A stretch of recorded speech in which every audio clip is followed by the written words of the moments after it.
Moins 95%, c'est la triste performance de l'action du géant français Atos depuis ses plus hauts de 2017, où on avait quasiment frotté les 100 et on se retrouve à une valeur aujourd'hui de 3,6. Alors la question qu'on va se poser dans cette émission du vendredi, qui je te le rappelle est consacrée aux actions, à ce marché que j'affectionne tout particulièrement, là où du lundi au jeudi on est plutôt sur du trading, du court terme avec les indices. Le vendredi on prend de la hauteur et on se pose des questions d'investissement, on réfléchit à faire des prises de position swing sur le marché boursier et donc sur les actions notamment françaises et américaines. Et aujourd'hui j'ai pris ce dossier pas réellement au hasard pour plusieurs raisons. La première parce que j'ai Vincent lundi qui a été le premier à me poser la question, Henri Riquet, finalement est-ce une bonne idée d'investir sur Atos? Qu'est-ce que tu en penses de ce sujet-là? Je vais déjà apporter des éléments de réponse, je vais les compléter aujourd'hui que je vais te partager. Et puis, d'ailleurs, Vincent n'a pas été le seul cette semaine à se poser la question. Je pense qu'on a été nombreux à voir ce graphique franchement chuter. Atos, ça parle à tout le monde et on se demande si finalement ça représente quand même pas une bonne opportunité. Donc je vais te donner mon avis et en plus de mon avis, on va partir de cette question. Finalement, est-ce une bonne opportunité d'investir sur Atos pour généraliser, en tout cas faire de manière statistique, un constat de est-ce une bonne idée d'essayer d'investir en DCA ou de faire du stock picking sur des actions comme ça qui ont perdu 80, enfin 70, 80, 90, 95% de leur valeur. Voilà un petit peu ce qu'on va faire et puis je te présenterai également dans une seconde partie, à la fin de cette vidéo plus exactement, une entreprise sur laquelle j'ai investi en 2023. Tu vas voir pour des raisons qui sont complètement différentes d'Atos, qui est tout simplement Capgemini, dont d'ailleurs je t'ai partagé, c'était quand ça? C'était le 16 janvier pour les membres inscrits à ma newsletter, donc n'hésite pas à le faire, c'est totalement gratuit, tu as le lien en description. J'ai partagé tout le constat fondamental et également technique de pourquoi je suis rentré. Vous allez voir que pour l'instant, ça se passe plutôt pas mal. Donc tu le vois, hein, ces newsletters que je fais au passage, je les rédige, je fais corriger mes fautes d'orthographe potentielles par ChatGPT, mais l'idée, le fruit de cet exercice, c'est moi, c'est pas ChatGPT qui me construit mes mails, comme on peut avoir beaucoup de newsletters qui le font. Donc si tu as envie d'avoir de la valeur, de la vraie, où je ne demande pas à ChatGPT de la faire, mais qui part tout simplement de mes analyses, mes constats, de ce que j'ai pu faire, de ce que j'ai envie de faire, parce que je partage aussi parfois des analyses pour le futur, comme d'ailleurs j'ai pu le faire aussi dans mon canal Telegram hier sur certains graphes, bah, n'hésite pas à me rejoindre, les liens sont en description, tout est gratuit. Voilà pour ce constat-là. Donc, Atos, on va se poser la question déjà d'un point de vue fondamental, est-ce que c'est une bonne idée? Je vais même te dire tout de suite mon constat et mon avis sur Atos.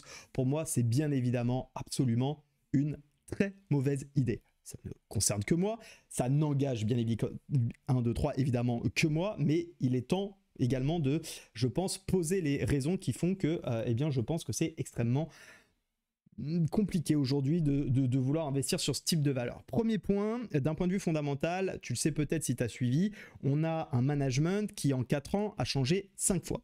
Déjà à partir de là, je ne sais pas comment toi tu te considères quand tu es dans une entreprise, mais je vais voir un peu comme le cas où je suis salarié.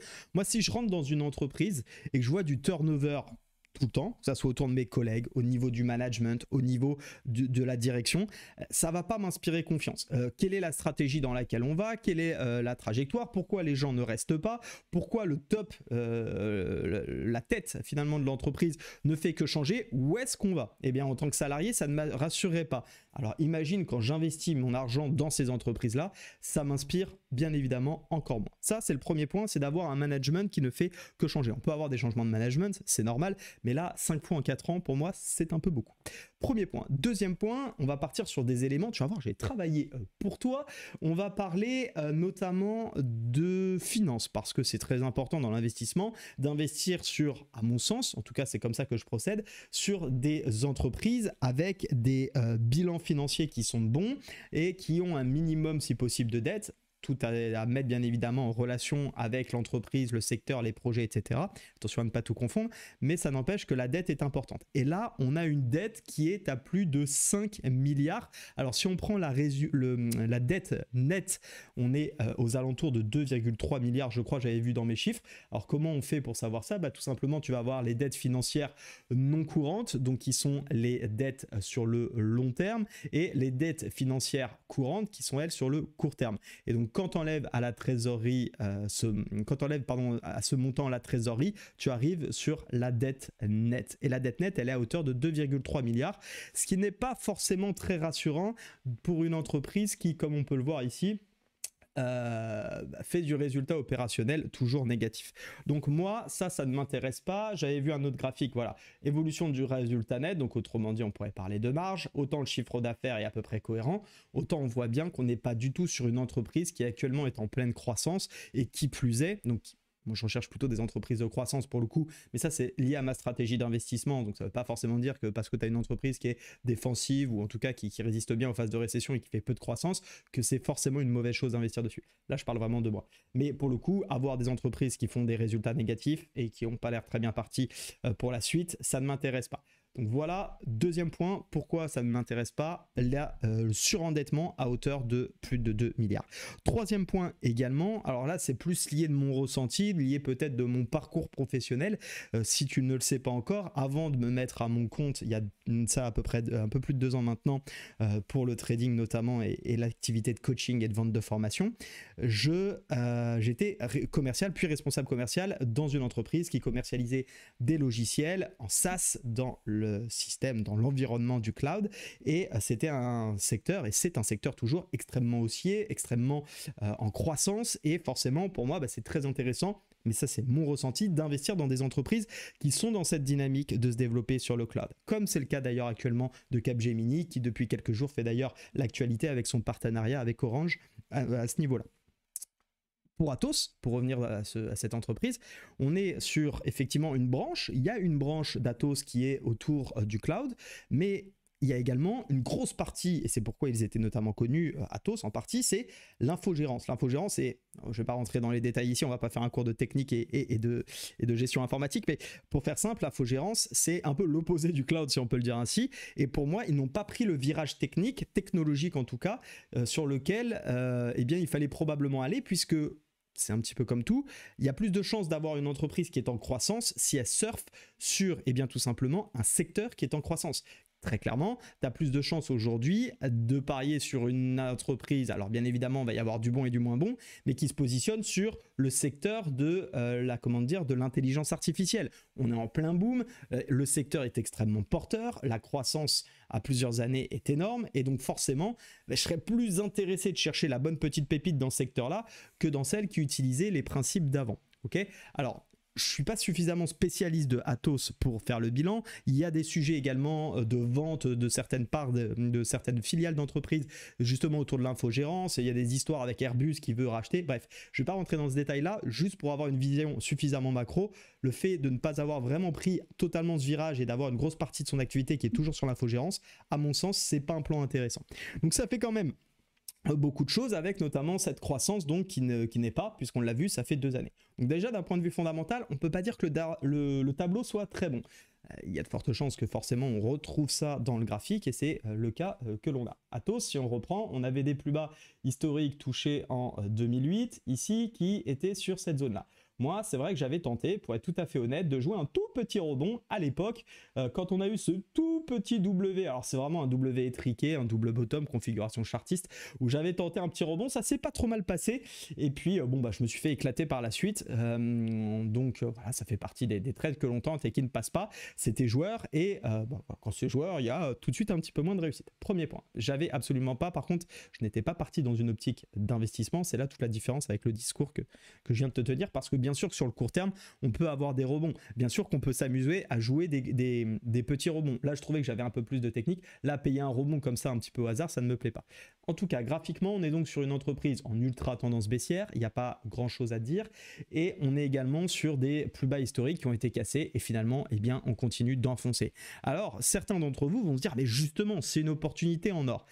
Alors, c'est une opportunité en or si et seulement si, à mon sens, encore une fois, on avait des signaux intéressants d'un point de vue peut-être du fondamental qui pourraient nous laisser penser, nous laisser croire. Et ça sera peut-être le cas avec des prochaines news, on ne sait pas. Mais pour le moment, acheter ici sans ne serait-ce qu'un second souffle, pour moi, c'est mort. C'est juste impossible. Et je vais te présenter exactement pourquoi c'est, à mon sens, une mauvaise idée. Rappelle-toi, l'année dernière, on a eu une entreprise, un des leaders aussi, d'un petit nom que peu de personnes connaissent, qui s'appelle Alstom, qui a connu un petit peu le même scénario. Une énorme bougie. Alors, je ne vais pas revenir sur les raisons fondamentales, sinon je vais passer 3 heures à parler de chaque entreprise. 41% en une semaine. Et on aurait pu se dire, super, 41%, let's go, on y va. Bah, celui qui a payé ici, malheureusement, il est, par rapport à son investissement, si vraiment on se pose au bas, à moins 15%. Alors, je ne suis pas en train de dire qu'avoir une ligne à moins 15%, c'est une honte dans son portefeuille. Bien évidemment, moi-même, j'ai des lignes qui ne sont pas positives actuellement, mais pour autant, on n'est pas dans ces configurations graphiques. Qu'est-ce que j'entends par là? Bah, tout simplement qu'on avait effectivement eu un très joli rallye haussier sur Alstom, notamment, avec cette très belle oblique, mais depuis qu'on a cassé cette tendance, depuis notamment qu'on a cassé ce niveau de polarité, avec ce refus ici de passer, on n'est absolument plus en tendance haussière. Et quand on n'est pas dans un actif en tendance haussière, vous connaissez ma chanson, la tendance se poursuit X fois et se retourne une seule fois, bah, y a peu de chances finalement d'avoir un vrai retour à la hausse. Et donc, moi, ma vision plus globale qui m'amène à faire un constat à partir d'Atos et d'Alstom, et je te présente un troisième exemple dans un instant, c'est évitons d'acheter les actions qui ne montrent absolument aucun signe de retournement. Attendons plutôt d'avoir des signaux justement de retour positif des investisseurs, la confiance. Il faut bien comprendre que quand tu as une entreprise qui perd 40% en une semaine, il y a peu de chances que la semaine d'après, tout le monde soit super content, ça y est, super, on y va. Il y a une confiance qui est perdue. Il y en a qui ont perdu également beaucoup d'argent là-dedans. Et donc forcément, les gens vont être moins enclins. Il faut un petit peu comme une blessure, comme une rupture, il faut que ça passe, il faut que tu apprennes quand tu te fais plaquer, quand tu te fais lourder, bah c'est pas facile tout de suite, il faut digérer, il faut laisser le temps. Sur les actions, tu regarderas, ça marche à peu près de la même manière, il y a un temps comme ça où il faut que la confiance revienne et que les investisseurs puissent se repositionner. Bah pour moi, c'est exactement la même chose ici, et donc clairement, on voit qu'ici, bah, finalement, investir sur du Alstom ou encore du Atos qu'on a vu juste avant, pas une bonne idée. Autre exemple qu'on avait eu, je crois que c'était en 2022 si je dis pas de bêtises. Orpea, là, pardonnez-moi. Regardez, Orpea, structure un poil différente pour le coup parce qu'on n'était pas vraiment dans une tendance haussière, mais acheter ici en se disant super, l'entreprise Orpea, alors le contexte était encore complètement différent, mais je pars d'un point de vue graphique sur l'esprit de cool, on a une forte baisse et donc on a une bonne opportunité d'un point de vue prix. En fait, c'est bien d'avoir une bonne opportunité d'un point de vue prix, mais ça ne veut rien dire. Si l'entreprise ne vaut plus rien, si l'entreprise coule, si la confiance n'est plus là, vous avez beau avoir l'impression d'avoir un bon prix, vous êtes peut-être le seul à avoir cette impression, et pour pensez en tout cas qu'on n'est pas les seuls, il vaut mieux avoir des configurations graphiques qui nous montrent que des investisseurs plus lourds que nous ont commencé à se repositionner et peut-être acheter un poil plus cher, ce qui n'est pas bien grave, mais par contre d'avoir plus de garanties, en tout cas plus statistiquement de chances de voir notre action et notre investissement se rentabiliser, bien évidemment générer des profits. Or là, typiquement, celui qui a joué le coup, navré pour lui, mais malheureusement, il est là et il s'est en mangé moins quasiment 100%. Bon, de toute façon, l'action est quasiment morte, vous pouvez le voir. Donc, voilà, très compliqué. Alors certes, on a des rebonds, comme vous le voyez ici, et dans le rebond pour finalement complètement mourir. Attention, attention les amis. Comme je disais à Vincent, peut-être le meilleur conseil que j'ai, c'est ne cherchons pas à faire le gros coup. Il y a des centaines et des milliers d'actions sur le marché. Il y a des secteurs divers et variés pour lesquels vous pouvez avoir plus ou moins d'affinité en fonction de votre parcours à vous en tant que professionnel. Il y a Peter Lynch que j'aime beaucoup. J'avais lu son livre qui disait « Investissez dans ce que vous comprenez ». Et vous avez un avantage concurrentiel sur les autres investisseurs quand vous évoluez dans un secteur d'activité parce que vous avez probablement une meilleure vision du terrain, vous savez ce qui se passe, vous connaissez les rumeurs, vous savez exactement ce qu'il en est et comment se porte le marché de manière générale. Et forcément, quand vous êtes dans un secteur moteur, dans un secteur qui est porté, où il y a de la croissance, parce que vous connaissez bien le marché, favorisez les investissements dans ces entreprises. Vous connaissez le secteur, allez-y. Et puis après, bien évidemment, adaptez-vous à vos stratégies d'investissement. Est-ce que vous êtes là plutôt pour les dividendes ou pour aller chercher des valeurs de croissance ? Voilà déjà un premier constat que je voulais partager avec vous. Évitons d'acheter les entreprises qui baissent et surtout, pour finir, évitez de faire du DCA. Honnêtement, le DCA, j'entends tout et n'importe quoi. Le DCA, c'est très bien sur un panier d'actions parce que vous allez diversifier le risque et notamment sur des ETF parce que dans les ETF vous avez une répartition qui s'est faite. Si par exemple on prend des ETF notamment liés aux plus gros indices, ce qui est absolument génial, c'est que si jamais il y a une entreprise qui ne se porte pas bien, bien évidemment ça risque d'impacter légèrement ou fortement en fonction de sa capitalisation l'ETF en question, mais déjà vous avez d'autres entreprises dans lesquelles vous êtes investi, donc vous n'avez pas la totalité de cet investissement qui finalement se mange la contre-performance de l'entreprise. Et puis surtout, il y a des chances, d'ailleurs ça a été le cas avec Atos. Atos, je crois que c'était en 2021, ils étaient dans le CAC 40. Bah, de fait de sa contre-performance, capitalisation et autres, ils ont été sortis. Donc forcément, déjà, la ligne finalement se libère et ça nous permet bien d'éviter de continuer d'investir dans une entreprise qui ne fait que baisser. Celui qui fait du DCA depuis 2017 sur Atos, bon courage à toi. Franchement, bon courage à toi d'avoir continué. Alors, je ne dis pas qu'il ne fallait pas du tout investir sur Atos entre 2017 et maintenant, il y a peut-être eu des opportunités, mais continuer d'acheter à la baisse une action qui ne fait que baisser, pour moi, c'est la pire des choses.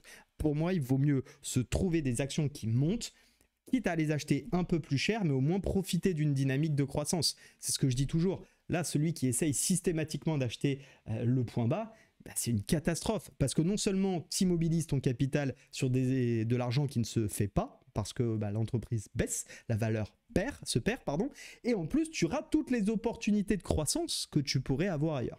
Donc voilà le premier point que je voulais faire. 16 minutes, je vais bientôt conclure. Je voulais juste parler effectivement de Capgemini, de cette entreprise que j'ai juste ici, qui elle, pour des raisons complètement différentes, tu vois, oui, on avait un mouvement qui était baissier. Et donc, quand on a eu ce mouvement baissier, est-ce que je me suis mis à acheter, notamment quand on est passé en dessous, pour moi, de ce niveau-là, on pouvait avoir de l'hésitation. Alors, on voit d'ailleurs, il y a un range qui s'est mis en place, mais au moment où on casse ici, on ne savait plus trop. Eh bien, tout simplement, qu'est-ce que j'ai fait? J'ai fait quelque chose de plutôt simple et assez banal, j'ai envie de vous dire, c'est que on était quand même dans une ultra tendance haussière. J'ai identifié une configuration chartiste de contraction et de configuration un petit peu justement de correction, et quand on a cassé, eh bien j'ai décidé de me positionner une première fois sur ce premier plus haut avec un niveau d'invalidation grosso modo sous les 150. Deuxième investissement, deuxième tir que j'ai mis, parce que je m'étais gardé l'idée de soit payer un peu plus bas pour effectivement avoir un meilleur prix d'entrée et en coupant ici si ça s'invalidait, mais également si jamais ça continuait de casser justement le dernier point haut, bah, de pouvoir réinvestir sur un repli potentiel sur 190. Il s'avère que c'est le premier scénario qui s'est passé. On est revenu chercher la jolie zone de support qui tenait, d'où mon invalidation juste en dessous si jamais on la casse, et j'ai pu rentrer en deux temps. Donc un premier coup à 182 et un coup légèrement au-dessus de cette zone rouge sur les 155 je crois. Et donc ce qui me permet d'avoir un prix moyen autour des 170 à peu près. Aujourd'hui, je suis assez content de ça parce que finalement, je me suis appuyé sur, comme je le disais dans mon mail, des raisons fondamentales, leader dans les services informatiques, croissance constante depuis plusieurs années, capacité, pendant 2019, j'avais lu de l'actualité là-dessus qui s'en est plutôt bien sorti, expansion internationale, bref, je vous ai mis derrière d'autres éléments que je vous invite bien évidemment à creuser, à développer. Ici, c'était histoire de faire une petite liste facilement accessible pour comprendre mes raisons fondamentales. Aller plus loin, bien entendu, quand vous cherchez, ça ne suffit pas d'entendre je suis leader sur mon secteur pour investir. Mais au-delà de ça, ce bon fondamental, ces bonnes bases avec des résultats plutôt intéressants, je trouvais, d'un point de vue financier, plus cette configuration technique, j'ai pas trop hésité et j'ai préféré investir dans ce type de configuration. Alors certes, on n'a pas eu la correction de moins 50, moins 60 comme on l'a eu sur un Atos, un Alstom ou encore un Orpea, mais moi je préfère aller sur des actions qui me disent il y a de la force, on monte, on poursuit la tendance de fond, plutôt que d'essayer d'attraper et de tenter le coup de maître sur une action qui potentiellement ne nous offrira jamais le coup de maître et dans laquelle, il faut bien penser, on sera jamais à l'aise. Parce qu'une entreprise qui ne fait que baisser, quand bien même vous achetez peut-être le point bas, à part pour des convictions vraiment énormes, mais je pense que vous connaissez ce passage, notamment si vous faites du trading, quand on achète un point bas d'une correction, on se dit cool, j'ai peut-être acheté le point bas, mais c'est très dur de tenir tout le trade dans l'autre sens, parce que finalement on sait que la tendance elle est pas bonne, et la moindre bougie de correction qui permettrait de reprendre les craintes finalement de la tendance baissière, bah, nous fait sortir du marché bien avant notre objectif. Donc en fait, acheter le point bas pour essayer de tenir le point haut, déjà il y a de fortes chances que 1, ça ne soit pas le point bas, 2, on n'arrive pas à tenir jusqu'au point haut parce que bah, finalement on n'est pas dans des bonnes configurations qui nous poussent à tenir. Il faut avoir un très gros mental et une stratégie très bien faite et voilà, c'est pas vraiment ce que je recommande. Donc concentrons-nous sur des valeurs qui sont fortes, qui sont puissantes, qui ont des bons fondamentaux et qui techniquement, bien sûr, on peut avoir des bons fondamentaux qui corrigent et c'est hyper intéressant de profiter de ces corrections. Je suis pas en train de dire qu'il faut systématiquement acheter tout en haut, mais attendons les bonnes corrections sur les gros niveaux, gérons nos risques sur les entrées, évitons bien évidemment le DCA comme on l'a vu sur des valeurs qui ne font que baisser parce que accumuler des actions d'une entreprise qui ne fait que baisser ne vous garantit en rien déjà du succès pour la suite et ce qui est sûr, c'est que vous ne pouvez pas profiter des opportunités actuelles puisque vous focalisez de l'investissement sur des entreprises qui baissent. Voilà pour cette vidéo, c'était la dernière pour moi avant mon départ en Thaïlande, dimanche, direction le soleil, 34 degrés, c'est quoi, à partir de mardi, les pieds dans l'eau. J'ai hâte, je pars pour 2 semaines, donc je vous ai préparé quand même du contenu qui viendra progressivement, notamment sur Instagram, donc n'hésite pas à me rejoindre si ce n'est pas déjà fait, et puis également, il y aura quelques newsletters qui tomberont pour te tenir informé, pour partager des retours d'expérience que j'ai pu avoir, donc n'hésite pas également à t'inscrire. Soyez prudents les amis, merci à toutes et à tous encore pour votre fidélité, 2024 démarre fort, je suis très content d'être avec vous, ça fait un bon premier mois, en plus j'en parlais dans mon canal Telegram, donc tout est parfait. Bonnes vacances à moi et bon courage sur le trading pour vous. À ciao.